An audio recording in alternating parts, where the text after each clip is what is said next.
Hey, how are you guys doing? I just thought I would do a really short reading. I know I said I was going to start doing more of the focusing on the material in the book, but I figured what the heck. Today's Saturday, so they say. And I wanted to just come on here and get a reading in.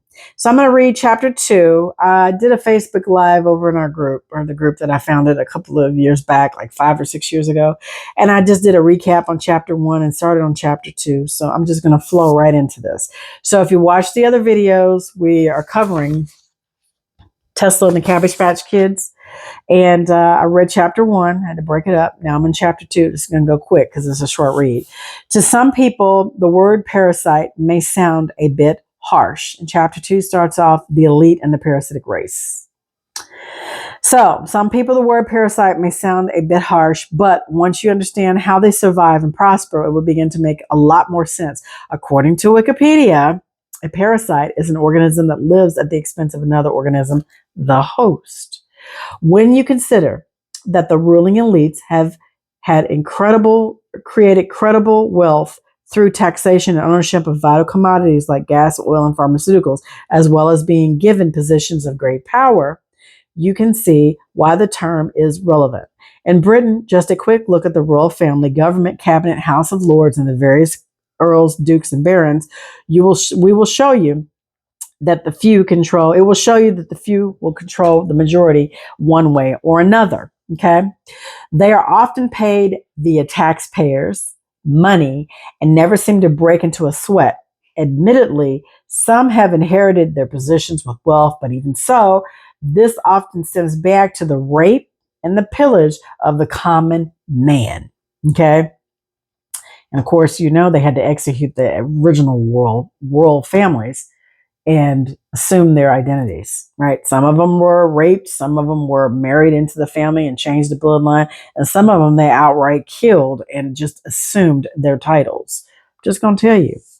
So it says, our governments are supposed to represent us, but it seems that now more than ever, they serve simply to benefit themselves and their associates. It's true. Look at how much they make on their salary as opposed to when they come in to office. And when they exit the office, look how much of wealth they have. I'm just telling you. It's a boys club. It's a billionaire boys club. Okay. More often than not, they're referred to as the elite, but I personally find it hard to use this term as they don't possess the qualities needed to be honored with such a title. What makes these people better than us? Their bank balance. Most have lobbied governments to force wars and have been certain inventions and cost-saving innovations withdrawn from the market. In fact, in a group of these people, led by Henry Ford and John D. Rockefeller, conspired to ban electric cars 100 years ago. Okay, so we already had that technology. That was Tartarian technology, and Chief Redwood was talked about it. I can get on here and pull up my laptop and do a quick video over it and show you the patents, because the majority of the patents that are held are people created, melanated people, the Negro. Okay, and it's been taken over and it has been used. Okay, not for the betterment of this world, but for the benefit of those in control and in power. Okay, those that have wealth. It says Ford had an internal combustible engine, and Rockefeller owned the Standard Oil Company. So they had a huge problem on their hands that was going to cost them a great deal of money. So despite electric cars seeming to be relatively a new thing, they're not. New York taxi companies were running modified Electrobats from 1894, originally designed and built by Philadelphia chemist Pedro Salmon and his partner Henry Morris. They were charging points all over the city, and the first speeding ticket was issued in 1899 when a taxi driver reached 12 miles an hour in one of those electric taxis. Did you guys know that? Because I didn't know that. Did you know that? I knew that they had been created prior, but I didn't know the specifics of who did it. And now I'm gonna have to go look up over here in the back my patent book and go look at some patents today. So anyway, electric cars were almost popular in Europe too. And one particular model, the Victoria Phantom, okay, could cover a distance of 100 miles on a single charge. However, the electric vehicles today are far more safe and good for the environment. No, they're not. The lithium used to manufacture the battery is often mined by children. Okay, let me put that away. I didn't read that right. However, the electric cars today are far from safe or good for the environment. Okay, the lithium used to manufacture the battery is often mined by children using this most horrific and dangerous practice, and the batteries cannot be recycled, so they end up at the bottom of the ocean. Okay, so when you're running around driving your little Tesla car, you don't know exactly what has transpired for the car to be built, sweating back off of children in third world countries. And then when the battery goes, what do you think they're going to do to it? It's toxic. They need to ban them altogether. The parasites have their fingers in almost every pie. They usually support both sides in most conflicts and wars, supplying arms to each side and often securing the contracts to rebuild and reestablish the towns and cities decimated as a direct result. See, there's a means to an end. When it comes to disease, they own the lion's share of the pharmaceutical companies, as well as the products and chemicals that cause the issues in the first damn place. From junk food to cigarettes, the Rothschilds, for example, don't even hide their association with this anymore. So you can say that they are both gamekeeper and poacher in almost every aspect of life, and they have achieved this by deception and scrupulous practices. So, who really rules the world and runs your government? Well, it's a group you're probably never heard of, the Crown Council of 13. That consists of 13 families with the Orsini seat set above with the title of world monarch. Pepe Orsini, the Black Pope and the head of the Jesuits, is perhaps the most powerful man in the world. And the families below, the Rothschilds, the Rockefellers, the Windsors, the Kennedys, the Romanovs, Bruces, the Amicis, Habsburgs, Krupps, the Plantagenets, the Sinclairs, the Warburgs, and the Hanovers. Okay. And there's a few more too, but this is the 13, the top 13. There are other families that are in that grouping, but a little bit lower level, I guess you could say.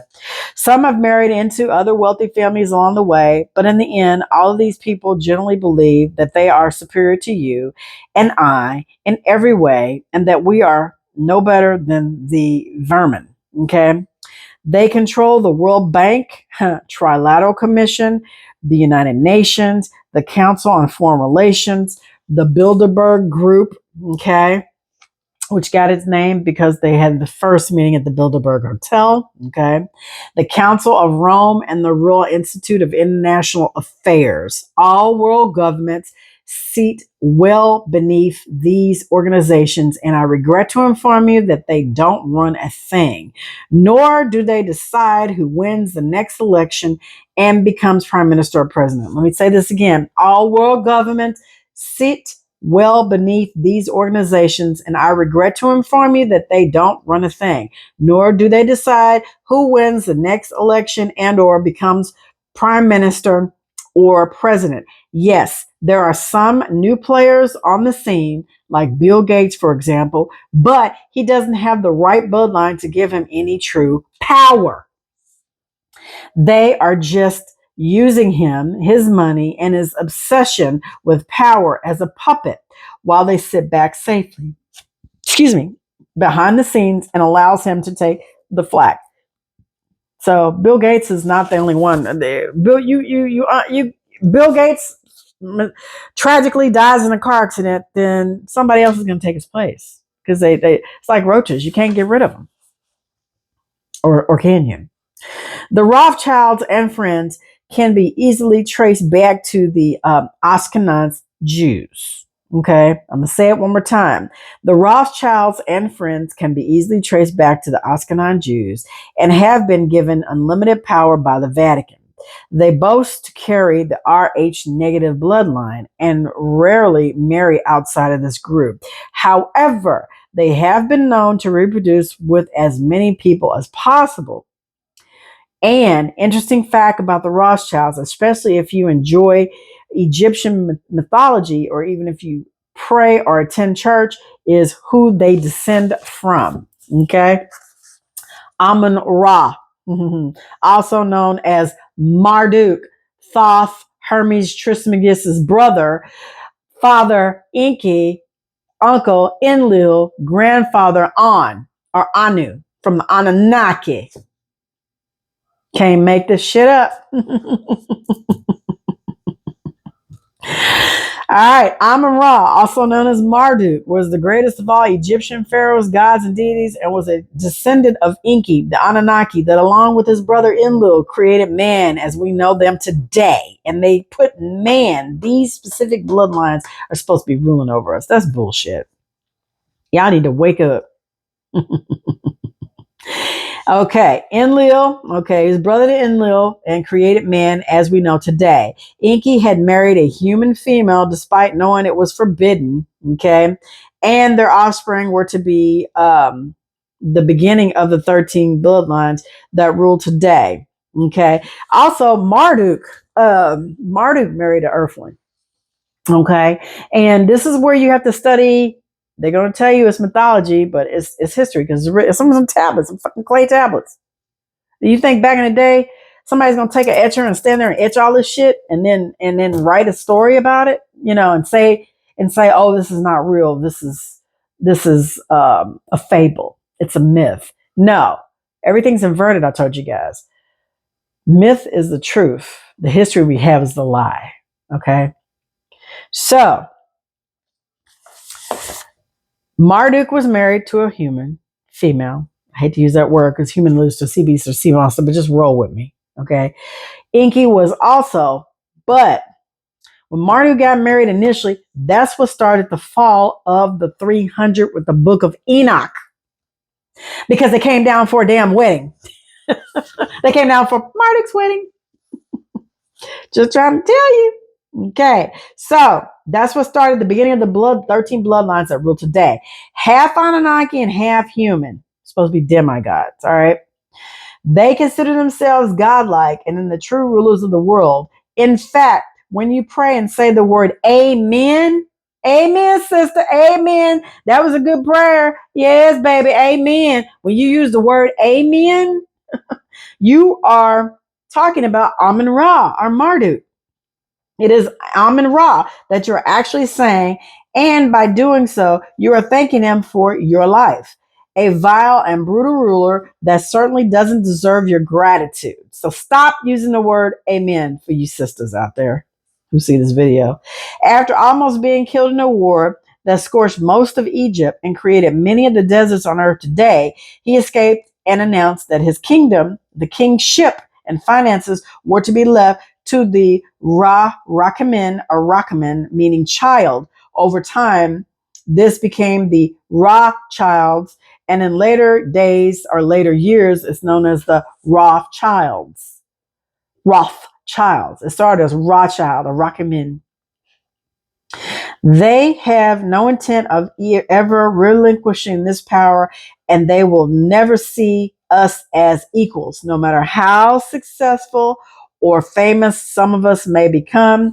They are low vibrational, as in they have a very negative vibe, so to speak. Okay. And cruel people with a very unpleasant agenda to get rid of as many of us as possible when we overbreed and or try to take back by level of control. They are always and have been parasites. And those Anunnaki come from beyond the ice walls, because if you know, I've read that to you many times. Claudio's work, he talks about the different worlds, 178 known worlds past the ice walls that are truly other dome worlds like ours. And they have beings that live there. And yes, they're going through something similar to what we're going through right now. But you have some factions that have fought back tremendously. But anyway, I'm going to get off here. Read chapter 2 to you guys, and that was called The Elite or the Parasitic Race. I hope you enjoyed the reading, and I hope you guys have an amazing day. And remember what I always say, Be the change that you want to see all around this earth dome, because it's up to you and I to make a positive change. I'm flagging chapter 3. And when I come back, we're going to have to break this up into probably like 4 videos, because this chapter 3, I'm looking at it, it's already 15 pages. Golly. Yeah.